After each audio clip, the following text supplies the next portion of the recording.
Hello, everybody. Happy Tuesday. Good morning.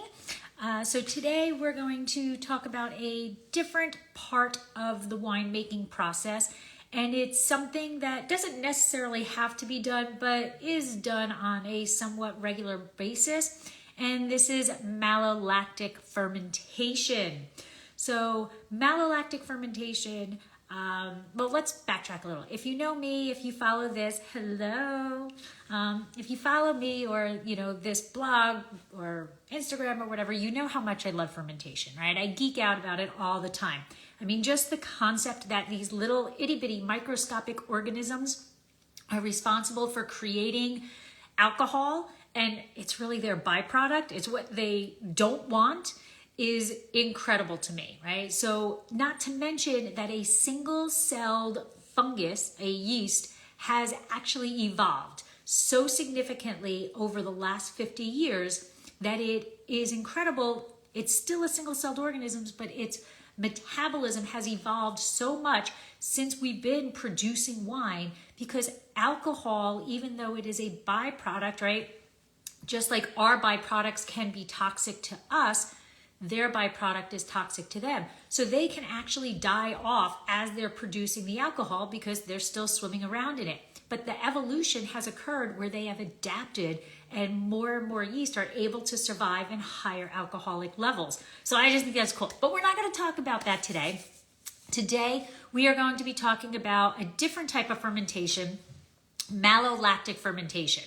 And this is the process that is responsible for that buttery flavor in the wines, most best known in those Chardonnays that are either affectionately or not affectionately called butter bombs, okay?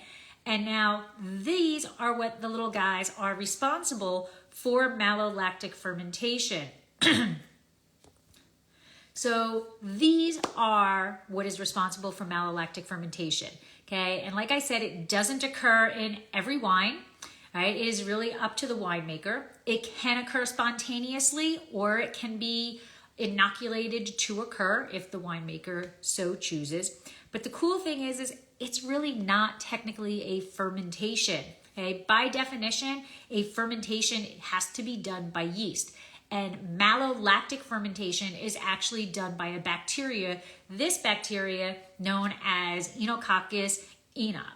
Okay? And now this guy, he comes in and he's going to go through his metabolism, and he's going to produce this malolactic fermentation, and we're going to get different results. So what happens is these lactobacilli, okay, they're going to come in and they consume the malic acid that is present inside the wine.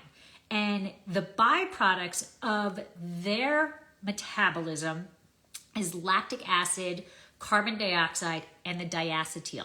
And it's this diacetyl that is responsible for that butteriness in the wine. However, at lower increments, it's not so much of a butter bomb, right? You can also get some nuttiness or some toffee flavors and aromatics that come around because of this malolactic fermentation.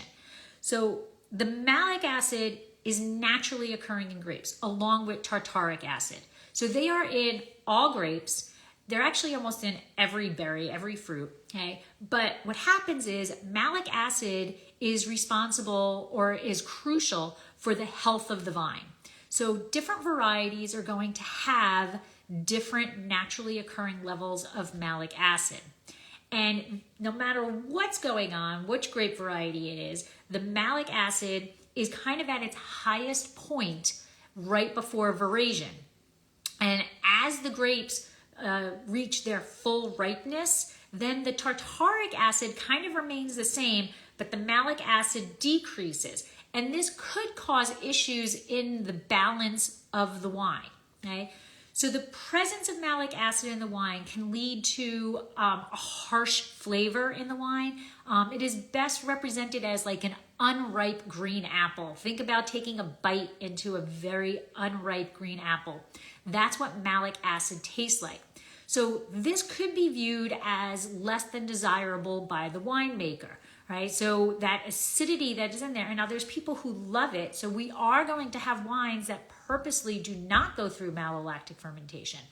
But those that do, right, we can force the malolactic fermentation to occur so that we change that malic acid into that lactic acid, which is going to soften the flavors, soften that harshness of the wine. Now, as I said, malolactic can actually occur spontaneously.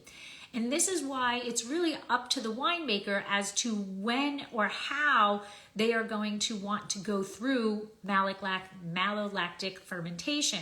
So this is actually the process. So we start off with malic acid, and then we put in the lactobacilli, and their process is to make this lactic acid and carbon dioxide. On our palate, lactic acid is a lot less harsh, okay? So this is why it's going to happen. Now, two ways. It can occur spontaneously, and it usually occurs after alcoholic fermentation is going to occur, okay? We don't typically want it to go together at the same time because then we can really dive down into the science that I don't want to do. So typically, alcoholic fermentation occurs first, then malolactic. If it occurs spontaneously, then the winemaker is just waiting for those levels of lactobacilli to increase as the levels of the yeast, the cerevisiae, are decreasing. So it's a little battle between the two. This occurs, and then malolactic fermentation is going to occur. But many winemakers choose to have malolactic fermentation go through inoculation. So in that case, we kill off the microorganisms that are in there after alcoholic fermentation has been complete. And now we're going to inoculate with the lactobacilli and then allow it to go through malolactic fermentation. So the reason to allow this to occur is because they're going to be in there. It's kind of somewhat of a microstability concept, but if we don't go through malolactic fermentation, it can occur spontaneously in bottle.